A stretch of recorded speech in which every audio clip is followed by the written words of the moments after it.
So guys, we'll see now the new inheritance type, that is hierarchical inheritance. So as we can see in hierarchical inheritance, actually we have a parent class like class A, then there is a child class, that is class B, and then there is a class C, that is again a child class.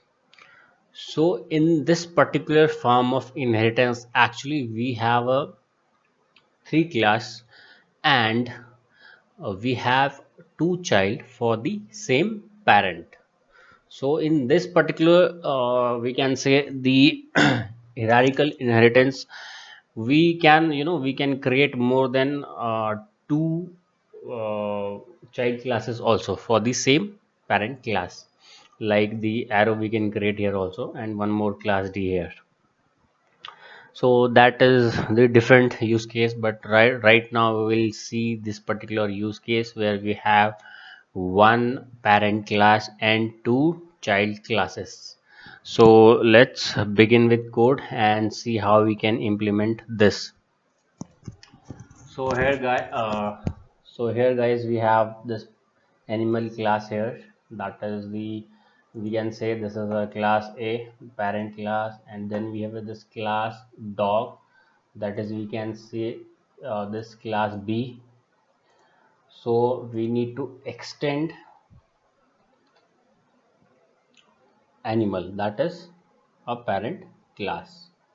Okay, so dog is extending animal, that is a parent class. We have a, like our previous example, we have one method inside here and one method inside this. So now if you see this class A, this is also extending class A. So what we need to do, we need to write here extends animal.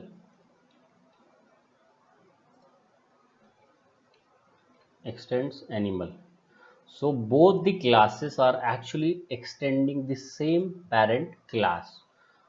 So that is called hierarchical inheritance basically. So here we have a method also introduced, less like in previous example here. So now let us test this particular example. So I have created an instance of baby dog, and let's see which method we can access. So I am writing dog one dot.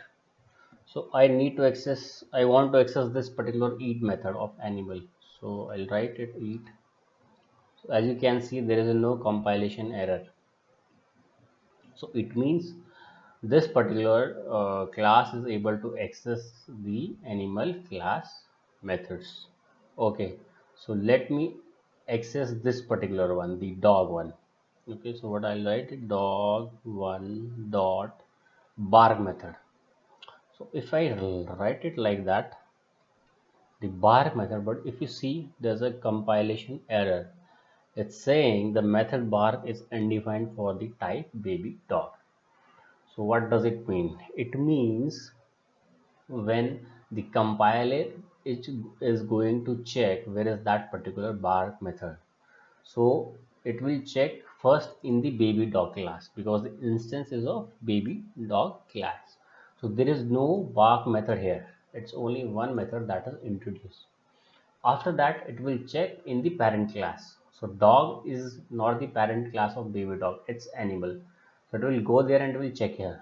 Again, there is only one method, that is eat method. The bark method is not here.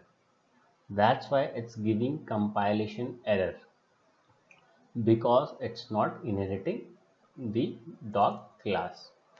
Now we will access the another method that is introduced.